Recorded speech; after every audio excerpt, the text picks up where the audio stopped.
Marguerita. Daqui a pouco. Novo Grito Autoestima está com a gente e a representante do Tropa Trupe vem conversar conosco. Bom, a gente vai começar agora com um tema bem interessante, que é a PEC das empregadas. Tema para render, né? Meninos, são muitas mudanças, vem mais? É isso? Vem pra cá, por favor, me expliquem aqui. Vem mais? Como é que ficou a situação, Lidiane e Darlo? O que é que vocês vêm me trazer aqui? Porque eu quero saber. Tudo bom, Lidiane? Como vai? Bem-vinda. Darlo, ele já tem aquele cartão sócio VIP do Vida Boa, né? Por favor, sentem-se, fiquem à vontade. Darlo, ele tem esse cartão ele dá direito a um montão de coisas, né? É um cartão invisível, mas ele dá direito a um montão de coisas. Bênçãos. Muito bem. Eu quero saber de uma coisa. Piorou, melhorou, aumentou alguma coisa, alterou? Tem alguma coisa aí de novidade, Darlo? Depende da perspectiva, né, Anny? Então me dê uma perspectiva aí que diga assim que melhorou pra quem? É cheio de interrogações, né, minha? A melhora, ela é significativa. É? Principalmente para os empregados domésticos, né? Uma classe que é de suma importância, principalmente nessa vida corrida que nós levamos, onde muitas vezes as pessoas não têm mais tempo de se dedicar ao cuidado da casa e depende desses profissionais que são praticamente da família, tem o objetivo de cuidar e zelar pelo patrimônio, pelas famílias, pelas casas, pelas crianças. Então, já era tempo de no Brasil se ter uma regulamentação dessa profissão e a valorização dessas pessoas tão importantes para o convívio e para o contexto social que estamos inseridos. Para os empregadores, aumentou o nível de responsabilidade financeira. Bônus, né, para os empregados e ônus para os empregadores. Mais ou menos por aí. Muito bem. Vamos lá. Quem está incluído aí, Darlo, nesse grupo de empregadas domésticas? Bem, o empregado doméstico é todo aquele profissional que tem como objetivo fim da sua atividade o cuidado doméstico.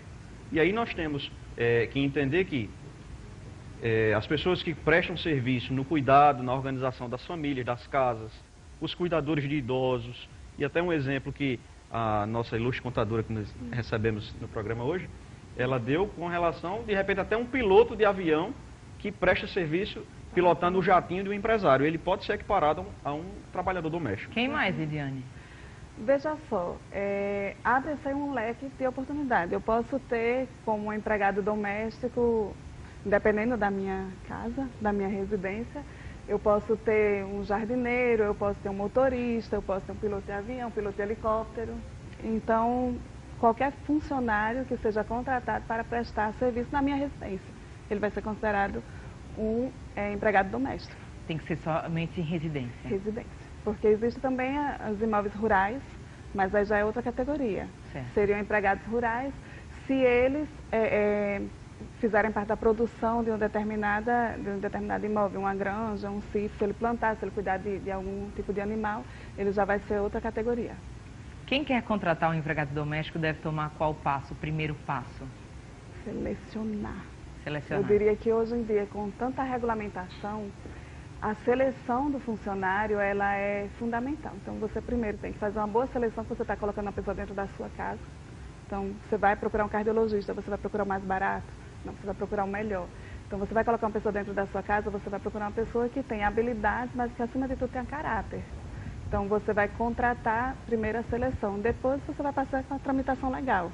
Então, eu vou fazer exames para ver se aquela pessoa está boa, realmente de saúde, vou pegar a carteira dela, vou assinar e vou estabelecer um contrato.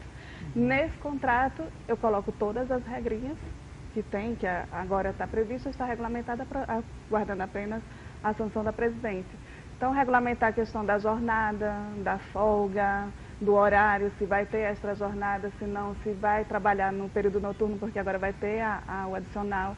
Então, é necessário que seja feito um contrato onde fique tudo claro. O que for bem esclarecido, fica mais fácil de você cobrar e de você cumprir.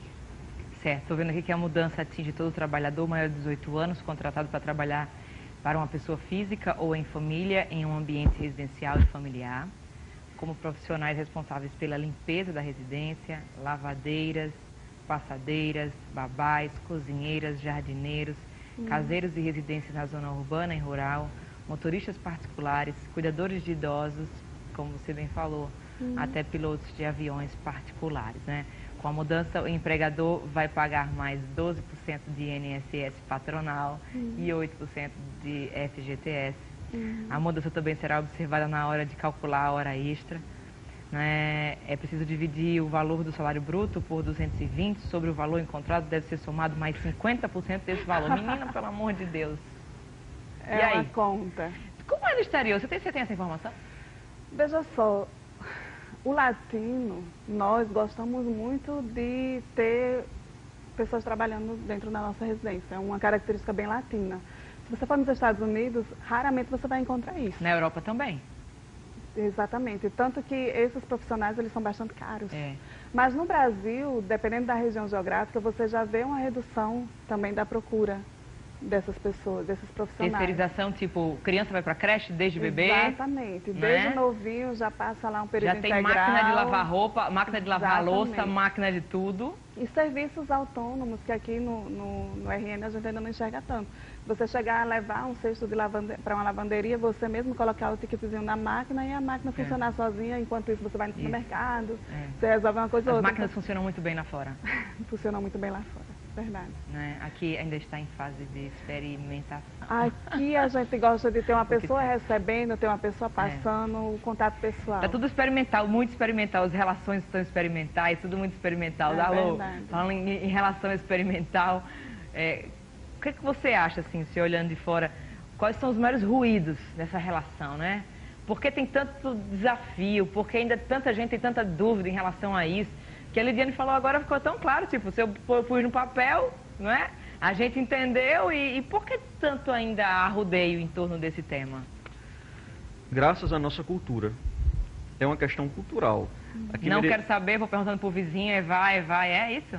E outra, aqui seria muito bom que nós tivéssemos um sociólogo para falar a respeito da maneira antropológica da coisa, né? Verdade. Quando nós temos um profissional dentro da nossa casa, nós tendemos a tratá-lo como se da família fosse. Um membro. Um membro da família. Só que ao sair, ele não tem nada de membro, muitas vezes, né? Exatamente. Há uma punição bem severa. Inclusive, na academia, nos bancos da universidade, nós aprendemos que devemos orientar os nossos clientes, as pessoas que procuram a nossa assistência jurídica, para que ele trate o funcionário como funcionário. E isso é um desafio, porque começa a existir uma relação de afetividade entre patrões e contratados, e aí você começa a dar presente, começa a tratar como se realmente fosse da família. E apresenta muitas vezes, né, Darlon? Eu tenho amigos que vem aqui, aí vem da cozinha, cozinheira, esta daqui é o coração, este daqui é o coração da nossa casa,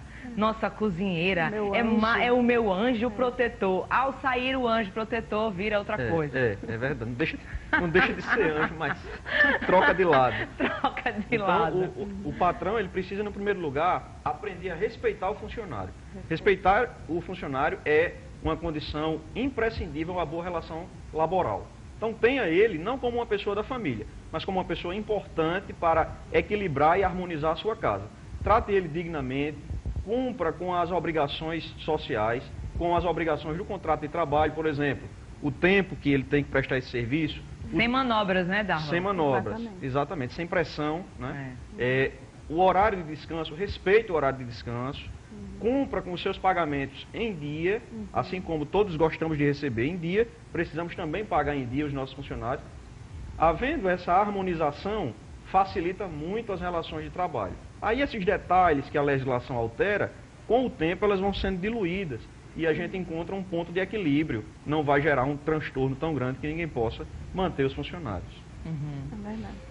A regulamentação que está aguardando a sanção, ela traz basicamente a regulamentação do FGTS, que já tinha sido instituída em 2013, mas faltava a regulamentação. Então, com a sanção da presidente que estamos aguardando, passará a ser obrigatório o FGTS. No projeto tem a previsão da antecipação da multa de 40%, que seria um pagamento mensal de 3,2%, e um seguro de 0,8% da remuneração, um seguro de acidente de trabalho. Então, o que iria onerar seria basicamente isso. A previdência hoje, patronal, que as empregadoras, os empregadores domésticos, eles pagam de 12%, parte do INSS, ele vai reduzir de 12% para 8%, para poder compensar esse acréscimo do FGTS. aguardamos que realmente seja aprovado com esse texto, porque do contrário vai ficar ainda mais pesado, né? Então, em dezembro já foi vetado essa redução do INSS, que seria de 12 para 8, agora voltou novamente, o Congresso, o Senado aprovou, vamos aguardar que seja realmente sancionado. Eu tenho uma pergunta aqui no @animajori10 no Instagram, tá? A Lúcia Oliveira, ela diz que acaba de ter bebê e ela quer contratar uma auxiliar de enfermagem, né? Por 2 meses. Serão 2, uma no turno da manhã e outra no turno da tarde. Ela quer saber se isso se configura e se ela tem que assinar carteira e como é que ela pode fazer isso aí. Se configura como empregado doméstico. Na minha visão, configura. No texto agora, ficou bem claro a questão do vínculo. Trabalhou 3 dias na semana, tem vínculo. Assina carteira. Assina carteira. Nesse caso, se ela prevê um contrato temporário, também tem que verificar essas enfermeiras, se elas são autônomas, se elas são inscritas, se elas têm CNPJ, qual o tipo de regulamento, relação. Exatamente, de relação que vai ter. Num primeiro momento eu diria que sim, mas precisaria ser uma análise, não sei se o Darlan teria... Não, eu concordo, inclusive eu oriento que nessa situação o empregador ele deve, Anne, preparar um contrato temporário de perfeito. serviço. Maravilha. Por quê? Funciona na justiça, Darlan? Claro, funciona. Aliás, isso é para garantia do empregador. Quando nós assinamos a carteira de um funcionário, nós estamos dizendo que ele vai prestar serviço para a gente. Se a gente não estipula o tempo que esse contrato vai durar, a prestação de serviço vai permanecer, nós assinamos tacitamente, ou seja, o nosso silêncio configura que nós estamos assinando um trabalhador sem tempo determinado. Certo. Ou seja, essa relação ela só vai ser quebrada em 2 circunstâncias. Aliás, por 3 circunstâncias. Rescisão indireta, que é por culpa do empregador.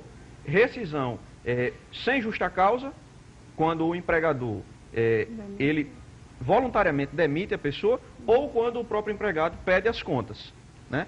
Para explicar, rescisão indireta é quando o empregador causa um dano ao empregado. E aí ele vai à justiça e pede que esse contrato seja rescindido. Certo. Demissão é quando o empregador voluntariamente vai lá e demite o funcionário. E o pedido de demissão, que naturalmente é o empregado acabando essa relação.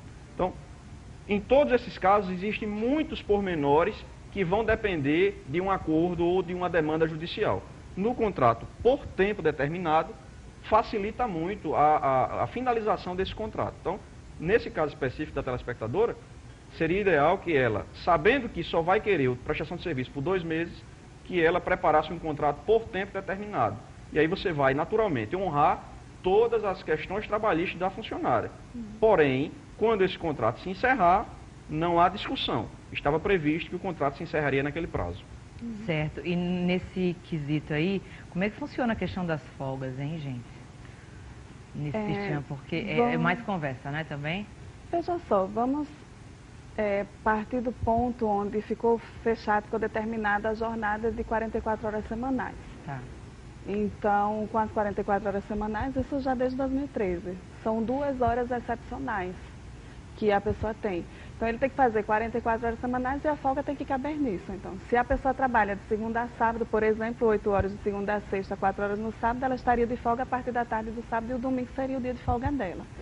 Se for determinado um dia diferente, tem que ser feito um acordo para que o dia seja diferente. Mas aí, se a gente for para CLT, todo funcionário seletista, ele trabalha um domingo, ele folga um domingo e trabalha 2.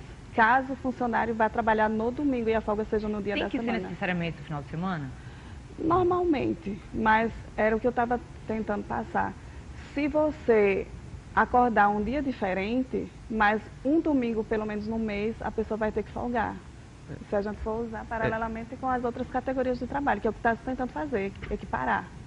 A CLT, ela estabelece que o descanso semanal remunerado deve ser preferencialmente aos domingos.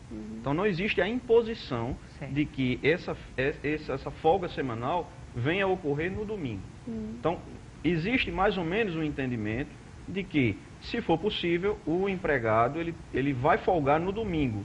Não sendo possível, pelo menos uma vez por mês ele deverá folgar no domingo, que é o caso do pessoal que trabalha em postos de combustível, lojas de shopping, né, supermercado e assim sucessivamente. O patrão vai ter que fornecer, por exemplo, informe de rendimentos? Vai ter que ter contador aí para fazer isso aí? É interessante que tenha, não pelo informe de rendimentos, mas com a regulamentação vem uma série de obrigações a serem cumpridas. Vai ser disponibilizado um portal público, vai ter a previsão de um super simples, onde fique fácil para qualquer pessoa que contrate um doméstico, ela possa fazer sozinha. Mas é importante, eu optando por fazer sozinha, que eu busque orientação, seja através de sites especializados ou através de consulta mesmo com profissionais. Mas existe uma obrigação que não está se falando tanto, que é o E-Social, que está sendo implantado, ele está em período de implantação e a previsão dele é que ele abarque todos, inclusive os domésticos. Então, assim, são mais obrigações que vêm para a pessoa física. Muito bem, nós temos participação ao vivo no 3234-3422. Alô, muito bom dia. Bom dia. Com quem eu falo? Eu não gostaria de citar meu nome, que pode ser que minha patroa esteja assistindo. Tudo bem. Mas é porque foi um prazer ter falado com a senhora, assisto todo dia seu programa. Coisa linda. Eu não perco de jeito nenhum seu programa, de jeito nenhum. A patroa deixa? Mas eu tenho que ter um tempinho, né? Pra assistir. Ela deixa assistir? É um prazer ter conhecido a senhora. A minha pergunta é assim, Obrigada, amor. porque eu tenho um filho de 11 anos, eu trabalho 2 anos e 2 meses numa casa. Então, eu gostaria de saber se eu tenho direito, a minha criança tem direito àquele abono que a família enferma tem. Salário família. Sim, justo. Ok, vamos saber aqui, viu, linda? Um Tá beijo bom. e bom trabalho. A senhora também. Foi um prazer muito enorme ter falado com a senhora pessoalmente. Muito enorme, eu também. Pra mim foi também, viu? Bicha Tá bom, linda. é Natal. Beijo, meu amor. Fica com Deus. Anônima. Muito bom. Em que situação? Qual desejo? Sim. A sanção, com a sanção, né, se ela realmente for aprovada, os filhos dos empregados domésticos eles vão passar a ter o direito de receber o salário de família. Então, são as crianças até 14 anos. Eles receberão o salário de família, sim.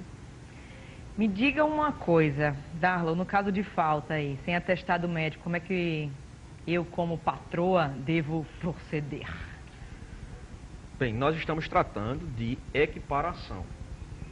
Todo mundo gosta de ser tratado Com dignidade, né? Todos os funcionários querem ser tratados da mesma forma, ter os mesmos direitos. Já diz a passagem bíblica que a quem muito é dado, muito é cobrado, né? Então, se os direitos se equiparam, naturalmente as obrigações também vão se equiparar. Então, falta sem justa causa. E aí eu falo para o patrão, muita atenção nisso. O trabalhador, ele só recebe o descanso semanal remunerado quando ele presta a sua jornada de trabalho integral, que no nosso caso está havendo uma equiparação para 44 horas semanais. Ou seja, o trabalhador que falta e não apresenta a devida justificativa, e a justificativa ela tem que ser plausível, né? Vou levar meu filho ao médico, eu estava doente. Bebi no domingo e faltei a segunda, não é justificativa plausível. Então, o trabalhador que falta sem a devida justificativa plausível, ele perde direito de receber aquele dia que não foi trabalhado e também perde direito de receber o domingo, que seria o descanso semanal remunerado. Descanso semanal remunerado, como o próprio nome diz, é o dia que você ganha para não trabalhar. Só que esse direito você só tem se você tiver cumprido toda a sua carga da semana. Certo, tem mais uma. Tá, a gente tem mais uma pergunta. Enquanto isso, eu vou só dizer aqui, porque na internet também tem uma bem bacana. A Lúcia disse que ela tem uma babá e que já pegou na mentira várias vezes. Ela mente dizendo que vai levar o filho pro médico, mente de diversas maneiras. Ela chegou até alcoolizada em casa. Vamos primeiro pro ao vivo, depois a gente responde isso aqui. Essa situação de caso de mentira, né? Como fazer vocês, hein? No caldeirão. Alô, bom dia. Bom dia. Com quem eu falo? Newton. Newton? Newton. Newton, por gentileza. Newton. Ok, Newton, prazer falar com você, querido. Qual a sua pergunta? Como o empregador pode se prevenir, por exemplo, no caso de uma diarista, ela trabalha 3 dias na semana, então como ele se pode prevenir para evitar algum aborrecimento? Que faz, como eu escutei há pouco, um contrato temporário de 3 meses, 2 meses, mesmo sendo diarista, como é que se faz para prevenir? Certo, você pensou até na De possibilidade alguma ação trabalhista? Certo, você pensou até na possibilidade de ser algo temporário, né? Ok. Diarista. Certo, Darlô, nessa situação. No primeiro momento, nós precisamos entender o que é o contrato temporário. Certo? Tá. O contrato temporário, ele pode ser feito, na teoria, para qualquer tipo de prestação de serviço. Mas o juiz, em uma eventual ação trabalhista, ele vai analisar se realmente aquele trabalho ele era temporário. Exemplo, um trabalhador que é contratado para estar em uma loja de shopping no período de dezembro, que é um período de grande fluxo. A matéria que está sendo tratada nesse contrato de trabalho já mostra que, de fato, é um contrato temporário. Mas o trabalhador doméstico, depois, por mais que seja, você coloque que é um contrato temporário, se o empregado ele vier arguir ou vier falar diante do juiz que aquele contrato ali, ele de 3 em 3 meses ele assinava renovando, o juiz ele vai afastar essa questão do contrato temporário. Esse é o primeiro ponto. Então, contrato temporário para doméstico pode existir, mas não é tão simples assim. Depois, o trabalhador, entre aspas, diarista, que frequenta a residência 3 vezes na semana, ele está incorrendo e poderá haver o reconhecimento do vínculo trabalhista. O diarista, à luz de toda a questão jurídica que está em pauta, ele deverá frequentar a sua residência no máximo 2 vezes por semana. Frequentou a 3ª vez, obviamente, se isso for uma coisa esporádica, não tem problema. Mas se toda semana ele for à sua casa 3 vezes, ele pode ir para a justiça requerer a equiparação como se o empregado fosse. Então, nesse contexto, eu sempre oriento que você tenha 2 diaristas, porque aí você vai alternar entre eles e assim você evita esse reconhecimento de vínculo. Só para a gente voltar aqui, a última pergunta, as mentiras. Sim. Mentiras. Menti, fiz uma coisa, fiz outra, disse que ia fazer uma coisa, fiz outra. Cheguei em casa, pedi para fazer uma coisa e fez outra. Disse que ia para o trabalho, não foi porque o filho estava doente, o filho está ótimo, jogando bola tranquilamente. Mentiras sem fim. Como controlar isso? PT, saudações?